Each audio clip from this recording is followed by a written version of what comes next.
The third stop on the WNCT Lighthouse Tour takes us to an icon. One of the most recognizable lighthouses in the world sits right along our coast. WNCT's Pierce Legion takes us on a tour and gives us a history lesson on the Cape Hatteras Lighthouse.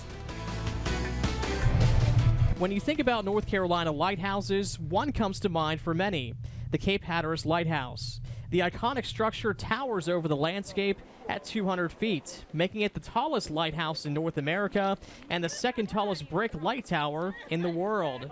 To get to the top, you'll have to climb 257 steps, the same as going up a 12-story building.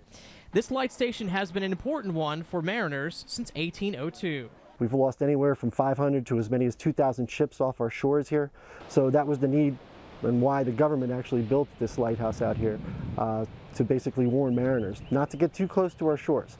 The current tower was completed in 1870, but it hasn't always set in its current location. The Cape Hatteras Lighthouse's other claim to fame is being the largest structure to be moved. It was moved about 2,900 feet from the oceanfront to its current location in 1999. It took 23 days for that process to be completed. And moving something so old and so massive was no easy task. So, how'd they do it? What they were able to do was take a diamond tip cable saw and slice in between them 4th and 5th layers. The hydraulic jacks then lifted it where a temporary base was constructed.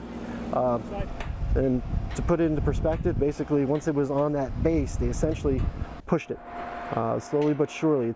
In addition to surviving the big move, the Cape Hatteras Lighthouse has weathered countless hurricanes. The name given out here to Cape Hatteras is Hurricane Alley. That is because we're so close to the Gulf Stream. We do know that water levels for the lighthouse have essentially gotten up almost well past the stairway right there into the doorway. And was a beacon during war. During World War II, this was a spot. Definitely there were people up on top of the balcony and they were surveying the grounds looking for German U-boats as they hunted off the coast.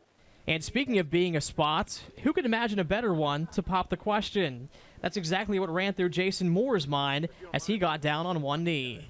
Our first date, we were set up on a blind date, and one of the things that kind of hit off immediately was our interest in North Carolina history. So when I was thinking about places, and this kind of came to mind. It was an incredible moment for this newly engaged couple.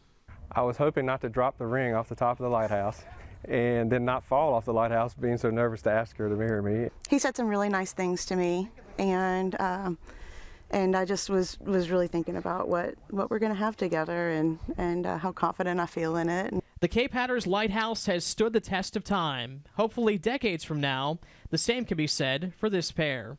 I'm meteorologist Pierce Legion, not on your side. Well, congratulations to them. Now join us next Thursday for the final stop on the WNCT Lighthouse Tour, the Cape Lookout Light Station. See why this lighthouse and the island it sits on are one of North Carolina's best kept secrets.